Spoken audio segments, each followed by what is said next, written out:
K C Venugopal മാധ്യമങ്ങളെ കാണുന്നു. അതിലേക്ക് വ്യക്തമായൊരു ധാരണ ആവശ്യമാണ് എന്നുള്ള കാര്യം സംശയമില്ല. അപ്പോൾ PSC തീർച്ചയായിട്ടും എൻവയോൺമെൻറ്റ് മിനിസ്ട്രി എന്നുള്ള ആളുകളുണ്ടാവും, അതുപോലെ കേരള ഗവൺമെൻറ് ആളുകളുണ്ടാവും.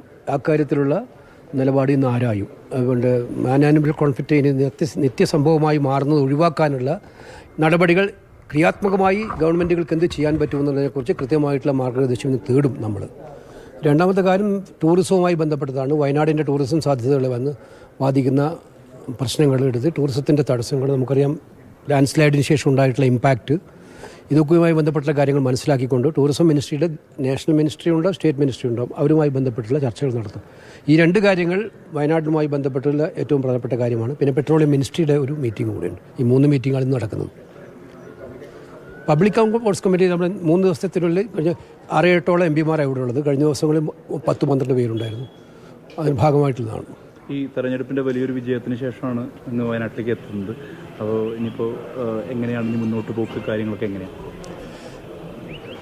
ഉജ്ജ്വല വിജയമാണ് വയനാട്ടിലെ ജനങ്ങൾ ഐക്യജനാധിപത്യ മുന്നണിക്ക് നൽകിയിരിക്കുന്നത്. UDFൻ്റെ ആ വൻ വിജയത്തിൽ UDFൻ്റെ നേതാക്കന്മാരെയും കോൺഗ്രസിൻ്റെ നേതാക്കന്മാരെയും പ്രത്യേകമായി അഭിനന്ദിക്കുകയാണ്. നല്ല ഒത്തൊരുമയോടുകൂടിയുള്ള ചിട്ടയായിട്ടുള്ള പ്രവർത്തനമായിരുന്നു നേതൃത്വത്തിൻ്റെ ഭാഗത്തുനിന്നും അതുപോലെ സാധാരണക്കാരായ പ്രവർത്തകരുടെ ഭാഗത്തുനിന്നുണ്ടായത്. അപ്പോൾ അവരുടെ ആ ഒരു അധ്വാനത്തിൻ്റെ കഠിനാധ്വാനത്തിൻ്റെ ഫലം ഉണ്ടായിരുന്നു. പിന്നെ ജനങ്ങളുടെ ഇടയിൽ നിലവിലുള്ള സർക്കാരിനെതിരായിട്ടുള്ള വികാരം ഉണ്ടായിരുന്നു.